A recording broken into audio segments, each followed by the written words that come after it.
सागर जी महाराज की जय। जिनागम पंथ ऋषि किस्म सागर जी महाराज की, ईश्वर सागर जी महाराज के, जिनागम पंथ।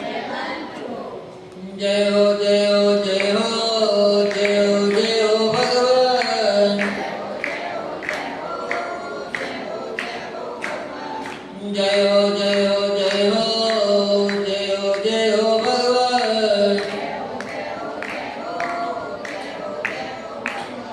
जय हो जय हो जय हो जय हो शांति भगवान।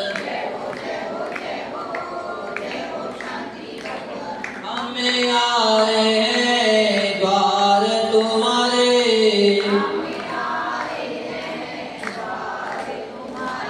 दे दो प्रभु जी हमें को सहारे। शांतिनाथ भगवन भगवन भगवन।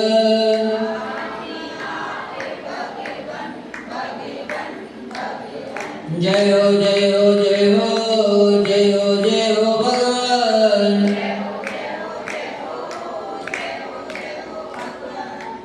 छवि लागी प्यारे प्यारे लागे,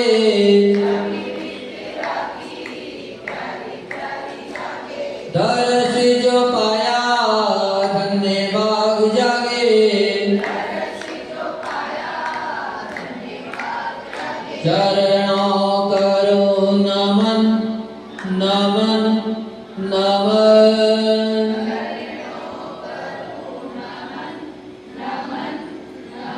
जय हो जय हो जय हो जय हो जय हो भगवान। सर्वज्ञ स्वामी शरण में आया,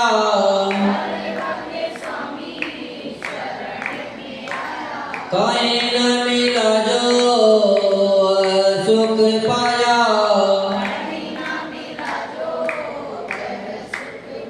हर्षित हुए नयन नयन नयन।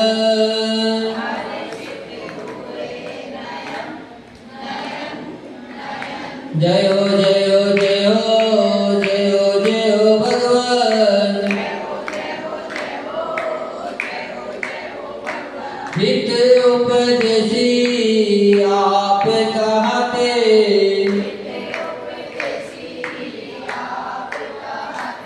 हम गुण गाने भक्त बन जाते।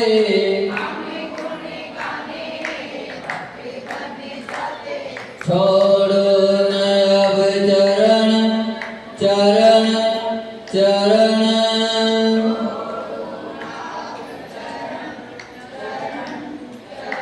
जय हो जय हो जय हो जय हो जय हो भगवान। आरती के बाबा कहते,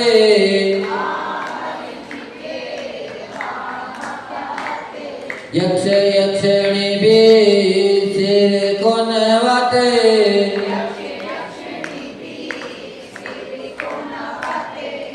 झुकते मुनिगण मुनिगण मुनिगण।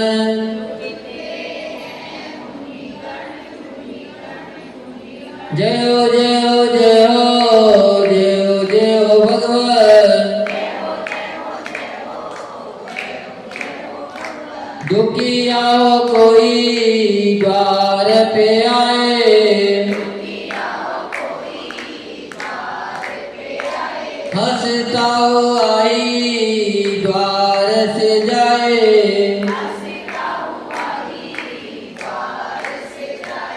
श्रद्धा हो पावन पावन पावन।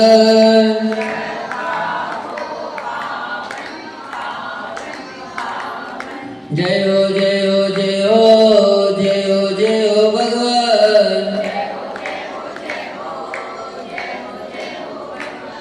जय देवादेव भगवान श्री शांतिनाथ भगवान की जय।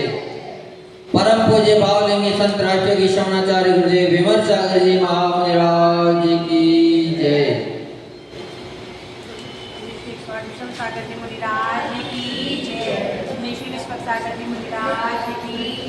अब पुनः प्रतिदिन के भांति अपन सभी 6 डाला का अध्ययन करने के लिए तैयार रहें।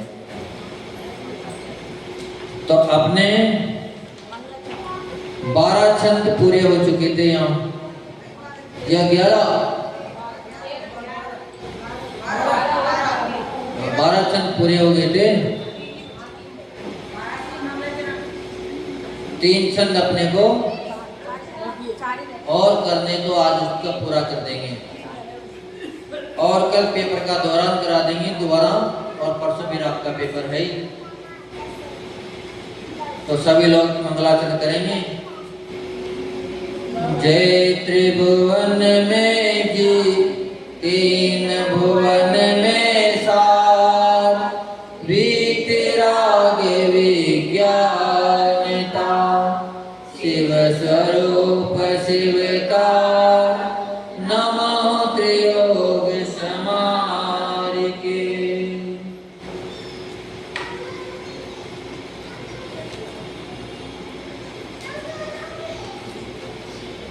दौलत राम जी ने इस मंगलाचरण में किनको नमस्कार किया है, पता है किसी को? इस मंगलाचरण में दौलत राम जी ने किसको नमस्कार किया है? हाँ?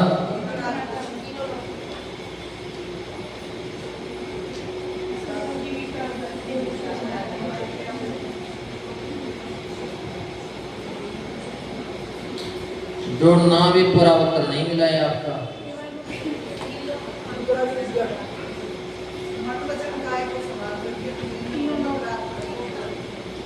चलो तो अपना 13वां छंद है, उसको करते हैं आज, क्योंकि समय इतना ही है।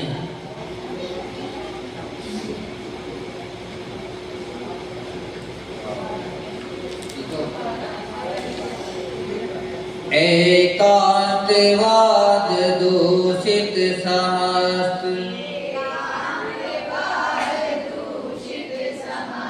विषयादिक पोषक अप्रशस्त, कपिलादि रचित सुत को अभ्यास, सोहे कुबोध बहुदेन त्रास। पढ़ो।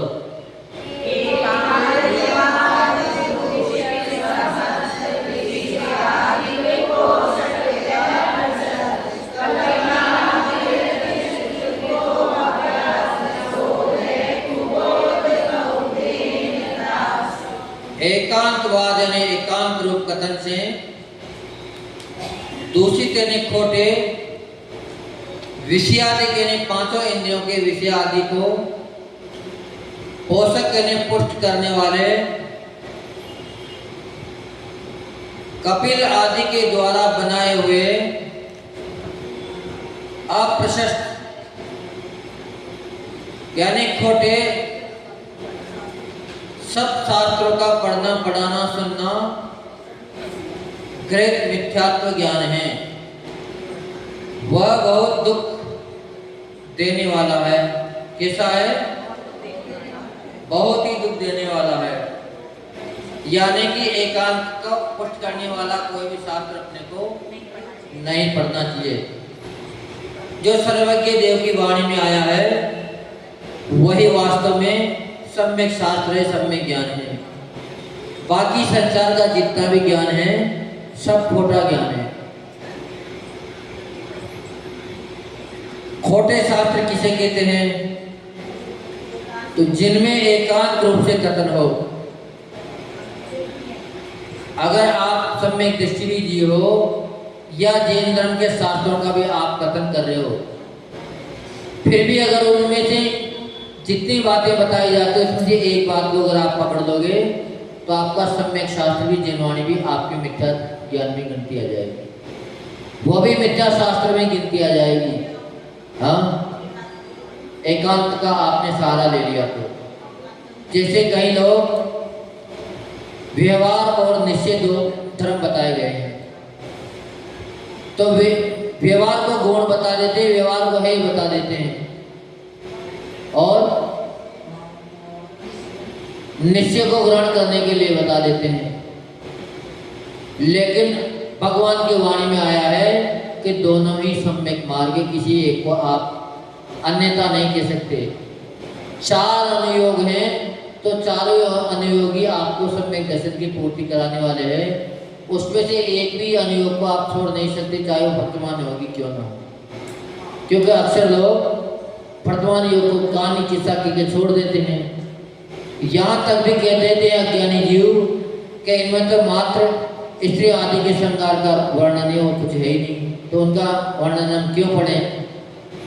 ऐसी भी व्याख्या कई अज्ञानी जीव पंडित लोग कर देते हैं। तो ये सारा अगर ऐसा वो कथन कर रहे हैं तो एकांत में आ जाएगा। तो ऐसा नहीं है कि वह कहानी किस्सा है, वो मात्र आपके चरित्र से, आपकी दिनचर्या से आपको अवगत कराने के लिए है, आपको वैराग्य की तरफ मोड़ने के लिए। वो किसी रूप श्रृंगार की प्रशंसा नहीं कर रहे हैं, वो आपको ये बता रहे हैं कि रूप श्रृंगार भी आपको संसार में गिराने वाले हैं। पर अज्ञानी जीव एकांत का कथन कर बैठते हैं। जिनमें 5 इंद्रियों के विषयों का वर्णन हो, वो एकांत मिथ्यात्व वाले शास्त्र यानी खोटे शास्त्र में गिनती आएगी। और जिनमें हिंसा में धर्म बताया हो, वो भी वाकई में खोटे शास्त्रों में गिनती आएगी। जिसमें पूर्व आचार्यों का द्वारा किया हुआ हो, सर्वज्ञ की वाणी हो, और पूर्व पर में उसका विरोध न होता हो, जिसका कोई खंडन न कर सके, वास्तव में सच्चा शास्त्र तो वही है। ग्रेट मिथ्यात्व किसे कहते हैं? तो आचार्य वगैरह इसमें बता रहे हैं, पूर्वोक्त खोटे शास्त्रों के अध्ययन करने से प्राप्त ज्ञान को ग्रेट मिथ्यात्व कहते हैं। एकांतवाद किसे कहते हैं? तो आचार्य वगैरह कह रहे हैं कि अनेक धर्मों की अपेक्षा न करके वस्तु का एक रूप से ही कथन करने को एकांतवाद कहते हैं। क्योंकि एक ही वस्तु में अनेकों धर्म हैं, एक व्यक्ति में ही अनेकों विविध प्रकार की योग्यताएं हैं। एक योग्यता व्यक्ति में नहीं, अनेक योग्यता हैं। एक व्यक्ति के साथ अनेकों रिश्ते हैं, पर अगर आप पढ़ जाओगे नहीं ये व्यक्ति तो ऐसा ही है, पिता को आप केवल पिता ही मान के बैठ जाओ, तो आप निश्चित ही आप एकांत में चले जाओगे। आपकी अपेक्षा पिता पिता हो सकते हैं, लेकिन दूसरे की अपेक्षा वो भाई भी हो सकते हैं, तीसरे की अपेक्षा वो पुत्र भी हो सकते हैं। तो एक ही व्यक्ति में अनेकों धर्म हैं, तो सारे ही धर्म आपको मानने पड़ेंगे। एकांत पे अनेकांत पे अगर आप श्रद्धान करोगे तो निश्चित ही आप सम्यक दृष्टि कहलाओगे। और उसमें से एक विषय अगर आपने पकड़ लिया तो सम्यक दर्शन का कथन होते भी आप मिथ्या दर्शन में चले जाओगे, मिथ्या ज्ञान में चले जाओगे। साथ दौलत राम जी यहाँ बता रहे हैं। अनेकांतवाद किसे कहते हैं? भिन्न भिन्न धर्मों की अपेक्षा से एक वस्तु का विरोध रहित अनेक धर्मात्मक कथन करने वाले सिद्धांत को अनेकांतवाद कहते हैं। लेकिन फिर भी बहुलता का भी कई बार कथन हो जाता है। आपसे कह दें कि उस्मानपुर में बगीचा है, जबकि अगर बगीचा कहेगा वो व्यक्ति तो सभी पौधे उसमें जितने हैं सभी का ग्रहण हो गया। पर अगर ये कह दिया जाए कि उस्मानपुर में नीम का बगीचा है और उसमें वो भी नहीं उसी समय पर, लेकिन उस व्यक्ति ने क्या कह दिया कि नीम का बगीचा है, तो उसका नीम का बगीचा कहने मात्र से वह नीम का बगीचा नहीं हो जाएगा। लेकिन कई बार बहुलता से कथन कर दिया जाता है, जिसे शास्त्र में आप लोगों के लिए कह दिया जाता है कि स्त्रियों में तो मायाचारी है। हाँ, पर वास्तव में क्या सभी में मायाचारी है? सभी में मायाचारी नहीं है। पर बहुलता का कथन है कि अक्सर ज़्यादातर मायाचारी पाई जाती है, इसलिए कह दिया जाता है कि स्त्रियों में तो मायाचारी है। तो एकांत में नहीं फंसना है।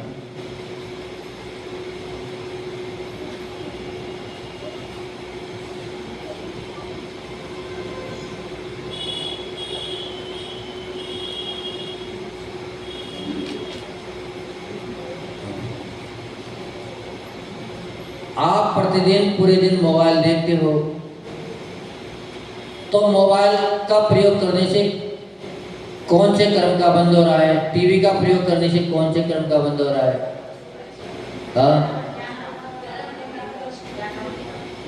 ज्ञानावर्णी कर्म का बंद होता है, यानी कि उस समय आप उनमें से नाना प्रकार की वस्तुएं देख रहे हो, तो मोबाइल चलाने वाले को ज्ञानावर्णी कर्म का बंद होता है। जैसे सोने वाले को दसन मोहनी कर्म का बंद होता है। इसीलिए तो साधु कम से कम सोते हैं। विमल चावल जी महाराज मात्र 2 घंटा सोते थे, 24 घंटा में 2 घंटा सोते थे, वो भी चमक नींद बिल्कुल। अगर पास में से कोई निकल गया तो उनकी नींद खुल जाती थी। बाकी 22 घंटा वो धर्म ध्यान में लगे रहते। तो ज़्यादा सोना दसन मोहनी कर्म का बंद कर रहे हैं। और जो आप पूरे दिन इस खिलौने को देखते रहते हो, ये आपके वास्तव में ज्ञानावर्णी कर्म का बंद कराता है। जब से मोबाइल चले तब से गणित का स्वाद करना भूल गए लोग, जोड़ करना भूल गए लोग। जैसे ही कहेंगे तुरंत कैलकुलेटर लगाएंगे, काम कर लेंगे। तो यानी कि आपकी स्मरण शक्ति कम हो गई है ना।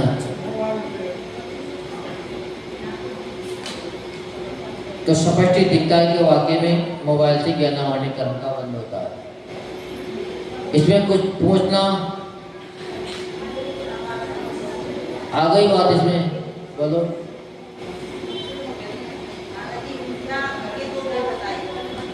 मिथ्यात्व के 2 भेद बताए गए हैं, 5 भी होते हैं। अगर क्वेश्चन आ जाए तो कौन सा लिखोगे? मिथ्यात्व के 2 भेद भी आप लिख सकते हो, आप सही कौन सा और 5 भेद भी आप लिख सकते हो। कौन सा सही करोगे वो लिख देंगे। हाँ, हम बताएंगे, वो लिख देंगे, तो हम उसका बता देंगे, आप उस पर कुछ टिप्पणी आएगी। हाँ, 2 भेद किस अपेक्षा है? ग्रेक मिथ्यात्व और अग्रेक मिथ्यात्व।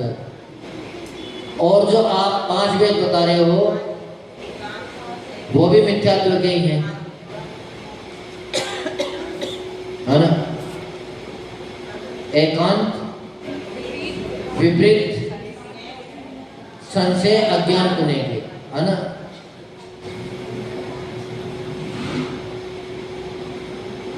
दोबारा उसका चैप्टर पढ़ के देख लेंगे कि उसमें किस अपेक्षा से दोनों अलग अलग, क्योंकि दोनों ही में अपेक्षा अलग अलग है।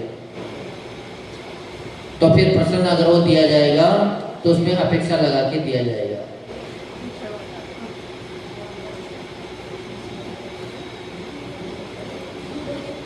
और कुछ? बस इसका भी समाधान कर देंगे आपका। पहले इस चैप्टर को पूरा कर लें। सुनाई में नहीं आ रही है। कपिल एक विद्वान का नाम था। उसके द्वारा रचित ग्रंथ, यानी मिथ्या दृष्टि जीव के द्वारा रचित ग्रंथ मिथ्या शास्त्र है, झूठे शास्त्र है। कपिलादि रचित, इसमें लिखा है ना स्पष्ट, कपिलादि यानी कपिल आदि के द्वारा रचित। जो ख्याति लाभ पूजादि चार, धरि करन विविध देहदार, आत्म अनात्म के ज्ञानहीन, जे जे करन तन करन छीन,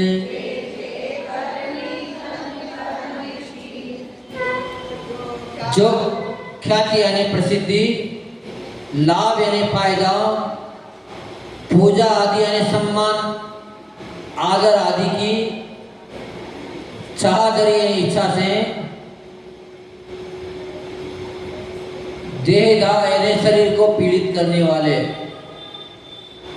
आत्म अनात्म के यानी आत्मा और पर वस्तुओं के ज्ञान यानी ज्ञान से, हेन यानी रहित शरीर को, तन यानी शरीर, छीन यानी कमजोर करने वाले अनेक प्रकार के कार्य हैं। वे सब क्या है?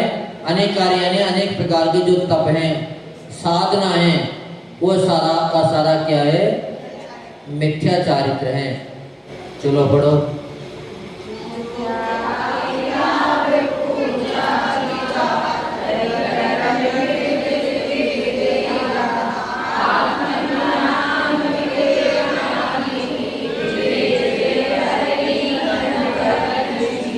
दौलत राम जी कह रहे हैं, शरीर और आत्मा का वेद विज्ञान न होने पर लोक में यश, धन दौलत, आदर सत्कार आदि की चाह से मान आदि कसाय के वशीभूत होकर शरीर को क्षीण करता है।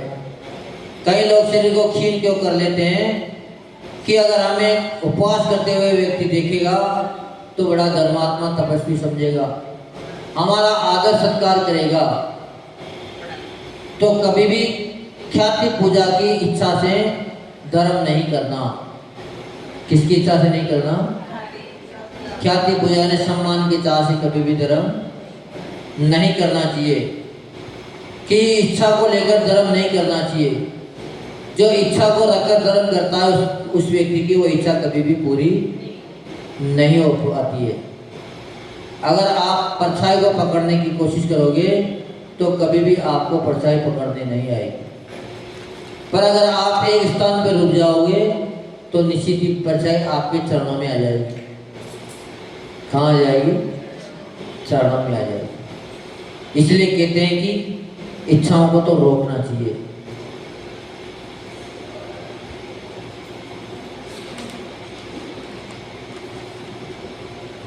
आदि की चाह से मान आदि कसाय के वशीभूत होकर शरीर को क्षीण करने वाले, आडंबर युक्त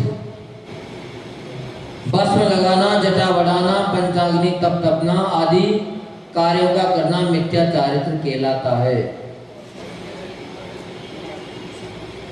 ग्रहित मिथ्याचार किसे कहते हैं? भाई दो प्रकार का दर्शन बताया ना, और दो प्रकार का मिथ्यात्व बताया, गृहित मिथ्यात्व और अगृहित मिथ्यात्व। ऐसे ही चारित्र भी दो प्रकार का है, गृहित चारित्र और अगृहित चारित्र। तो गृहित चारित्र कहते हैं जो ख्याति पूजा, लाभ की इच्छा से शरीर को पीड़ित करने वाले या जलाने वाली जितनी भी क्रियाएं हैं, आत्मा के वेद ज्ञान से रहित जो कुछ भी क्रियाएं हैं, वो सारी गृहित मिथ्यात्व में समाहित होती है। वो सारा गृहित मिथ्यात्व है। सम्यक चारित्र किसे कहते हैं? जो ख्याति लाभ पूजा की इच्छा से रहित महाव्रतों का पालन किया जाता है, उपवास आदि किए जाते हैं, वह सम्यक चारित्र कहलाता है। दूसरी ढाल का अंतिम छंद, इसमें आचार्य भगवान ये दौलत राम जी संसार के त्याग का उपदेश दे रहे हैं। इसमें अपने आप को संबोधन करके अपने को एक कोई शिक्षा दे रहे हैं। तो क्या शिक्षा दे रहे हैं? ते सब मिथ्या चारित्र त्याग, अब आत्म के हित पंथ लाग, जग जाल प्रमाण को देहु त्याग, अब दौलत निज आत्म सुपाग, तो दौलत राम जी यहाँ कह रहे हैं कि ते सब मिथ्याचारित्र, इस प्रकार सभी मिथ्याचारित्र का त्याग करो और आत्मा का हित करने वाले पंथ से प्रीति करो, यानी कि उस मार्ग में आप लग जाओ। मिथ्याचारित्र को छोड़कर आत्मा का जो हित करने वाला है, भलाई करने वाला है, उस चारित्र को, उन चेष्टाओं, उन क्रियाओं को अपने को अंगीकार करना चाहिए। जग जाल भ्रमण को दिहु त्याग, क्या कह रहे हैं दौलत राम जी? जग जाल भ्रमण को त्याग, यानी संसार के माया जाल का त्याग करके इस भटकन को मेटकर, काय के लिए त्याग करना चाहिए? संसार परिभ्रमण की भटकन को मेटने के लिए इस संसार के माया जाल को त्याग देना चाहिए, यानी कि मोह को त्याग देना चाहिए। परिवार जनों में, मकान, धन दौलत में जो आसक्ति बनी हुई है, उस आसक्ति का त्याग कर देना चाहिए।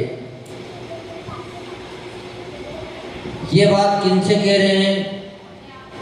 ये बात वो दौलत राम जी अपने आप से कह रहे हैं कि हे दौलत राम, तो अच्छी तरह से लीन हो जा अपनी आत्मा में। किसमें लीन हो जा?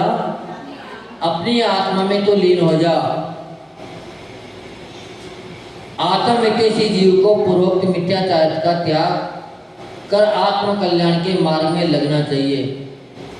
अब कौन कौन लगना चाह रहे हैं? किनकी इच्छा हो रही है इस मार्ग में लगने की? हो रही है किसी की? हाँ, नहीं हो रही है महाराज जी का? हाँ, इच्छा तो हो रही है। चलो बहुत बढ़िया है, कम से कम आपकी इच्छा हो रही है। आपकी इच्छा की पूर्ति करे भगवान। निश्चित ही हमें भी यही भावना बा रहे हैं, जल्दी से जल्दी आपकी इच्छा की पूर्ति हो।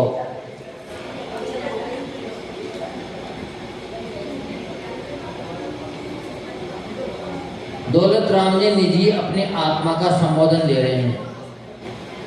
तो इस दूसरी डाल की अंतिम शिक्षा क्या है? क्या क्या समझ में आए? क्या शिक्षा दी दौलत राम जी ने इस दूसरी डाल में आपको? हाँ?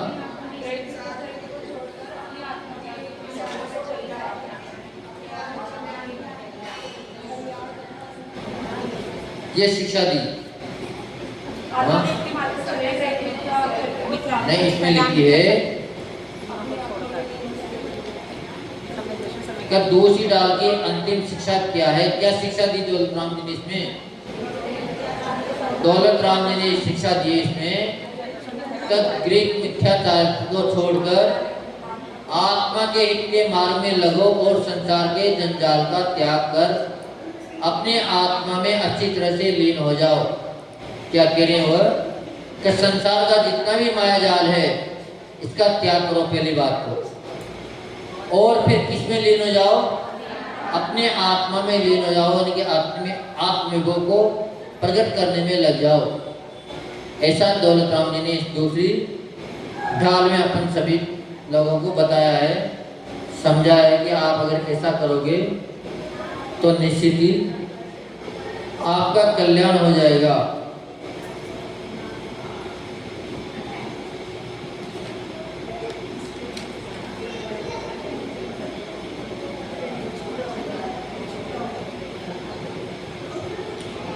ग्रहित मिथ्यात्व कैसे होता है? ग्रहित मिथ्यात्व में व्यक्ति कैसे चला जाता है? ऐसा कौन सा कारण आ जाता है? कौन सी मजबूरी हो जाती है जिसके कारण वह ग्रहित मिथ्यात्व में चला जाता है? क्या कारण है इसे? किससे होता है ये? ग्रहित मिथ्यात्व हमेशा पर के उपदेश से होता है। किससे? पर के उपदेश से। और वह ग्रहित मिथ्या दर्शन, मिथ्या ज्ञान, मिथ्याचार तो होता है। इनके भी 5 भेद हैं। तो ये मिथ्यात्व जो आप 5 प्रकार का बता रहे थे, वह ग्रहित मिथ्यात्व के अपेक्षा से 5 प्रकार का है। वैसे तो मिथ्यात्व दो प्रकार का ही है, गृहीत मिथ्यात्व और अगृहीत मिथ्यात्व। लेकिन दूसरी बार जो बताया तो वो दो वेदों में से भी एक वेद का वो 5 वेद हैं गृहीत मिथ्यात्व के। अगृहीत मिथ्यात्व के 5 वेद नहीं है वो। हाँ, गृहीत मिथ्यात्व के 5 वेद है वो, मिथ्यात्व के 5 वेद नहीं है वो।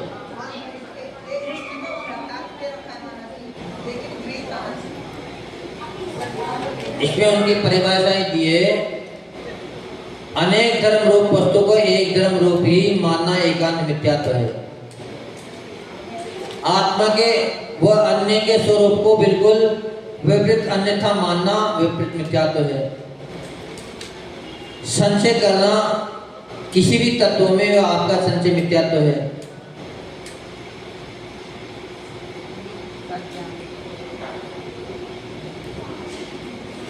और सभी देवी देवताओं को और देवादिदेव को एक समान मानना वैदिक मिथ्यात्व है। देवादिदेव की महिमा देवादिदेव की है और देवों की महिमा देवों की, दोनों बराबर नहीं हो सकते। अज्ञान मिथ्यात्व को सभी जानते हो। हित और अहित का विचार नहीं करना, अहित को भी हित मान लेना, यही अज्ञान मिथ्यात्व की परिभाषा है। तो तीनों छंद आप लोगों को समझ में आ गया होगा। कहीं अगर नहीं बचा हो तो बताइए, क्योंकि उसका उत्तर तो हमने दे दिया अभी आपको जो आपने पसंद किया था, है ना। तो ये गृहीत मिथ्यात्व के वेद में 5 वेद आएंगे और मिथ्यात्व के वेद में 2 वेद आएंगे। हो गए? चलो 5 प्रश्न और पूछ लें इनमें से।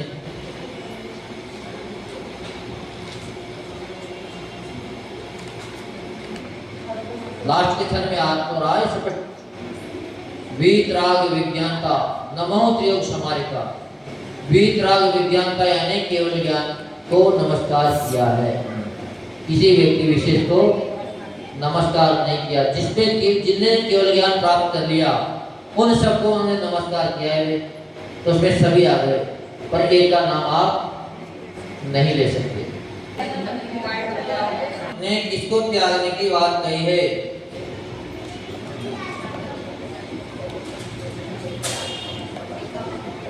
और किसको ग्रहण करने की बात कही है?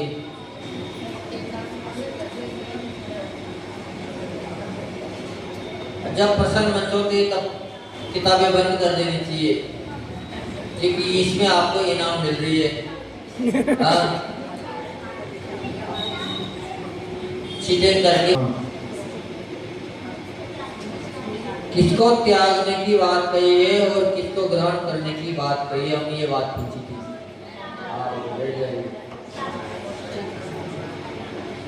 बताओ बताओ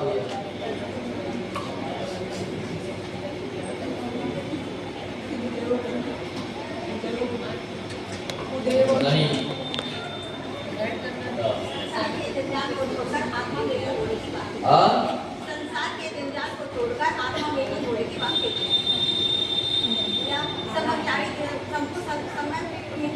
को छोड़कर मोक्ष मार्ग के मार्ग में मोक्ष मार्ग को अपनाने की बात है।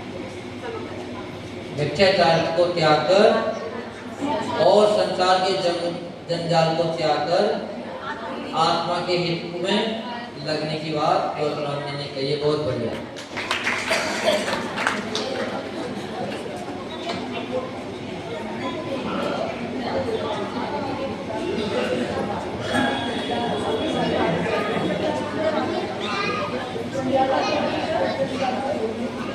शास्त्रों को पढ़ने के लिए दौलत राम जी ने मना किया है।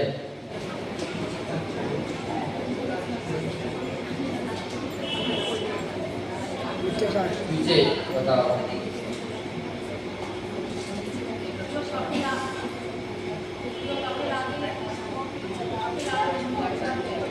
क्या?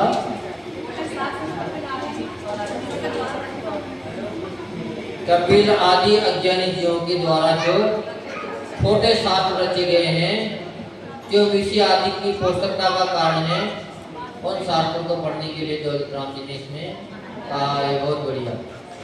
बहुत बढ़िया।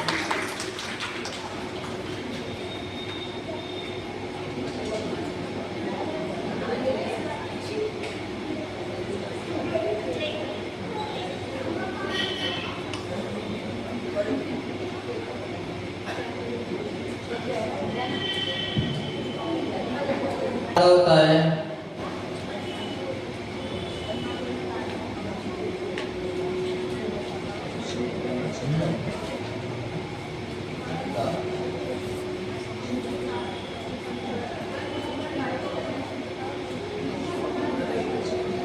शुभ और अशुभ अंत दो प्रकार का होता है। बहुत बढ़िया।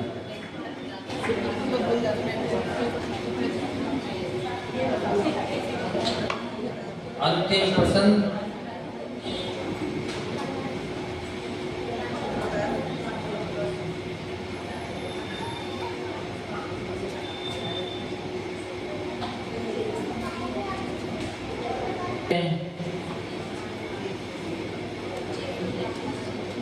बताओ गुड़िया, तुम बताओ।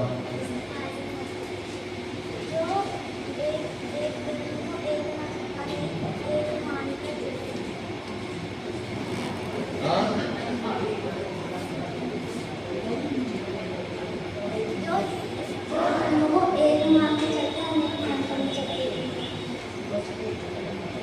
पूरा क्लियर नहीं हुआ बेटा।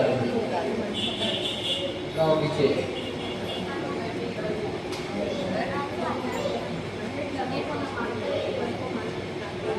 हाँ? अनेक धर्मों की अपेक्षा न करके वस्तु के एक स्वरूप का कथन करने को एकांतवाद कहते हैं। बहुत बढ़िया।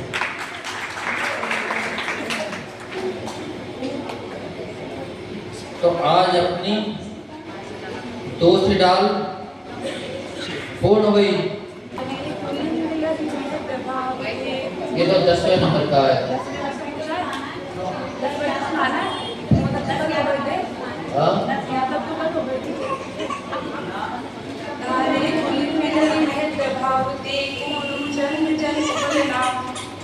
राग द्वेष मन करी मनी वनिता गदादि जुत चिन्ह चीन। बहुत बढ़िया। आकर मेरा ध्यान कर दो, अज्ञान मिटा करके सद्ज्ञान हमें वर दो।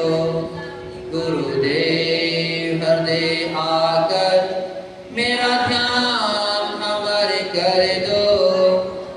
मैं ज्ञायक चेतन हूँ, अब तक न समझ पाया, परिभावों को अपना कर जग में ही भर माया। मिथ्यात्व नशा कर अब सम्यक ज्ञान सहज कर दो। गुरुदेव हृदय आकर मेरा ध्यान अमर कर दो। पर का करता हरता बन बन कर इठलाया हूँ, पर आयों को भोगा आत्म को जुटलाया है। भटको न अब दर दर अविनाशी निज घर दो। गुरुदेव हृदय आकर मेरा ध्यान अमर कर दो। जड़ के आकर्षण में जकड़ाए रहा अब तक, तृप्ति न हुई क्षण भर दुकड़ा ही सहा अब तक। मिट जाए मोह मेरा आसान सफर कर दो। गुरुदेव हृदय आकर मेरा ध्यान अमर कर दो। अज्ञान मिटा करके सद्ज्ञान वर दो। निज भूल नहीं जानी, निज भूल नहीं जानी, पर कोई दोष दिया। कर्मों को कर दोषी, खुद को बेहोश किया। भूल स्वयं, अब जानो भूल स्वयं, मन आशा से भर दो। गुरुदेव हृदय आकर मेरा ध्यान अमर कर दो। अज्ञान मिटा करके सद्ज्ञान हमें वर दो। गुरुदेव हृदय आकर मेरा ध्यान अमर कर दो। जब प्रभु जी बावली संत राष्ट्र की समाचार मिले विमर सागर जी महाराज की जय। जिनवाणी भारती तो जपू दिन रे, जो तेरी शरणा गए सो पावे सुखे। देव जो अरिहंत को गुरु सेवा निर्रत, दया धर्म पालो सदा यही मोक्ष का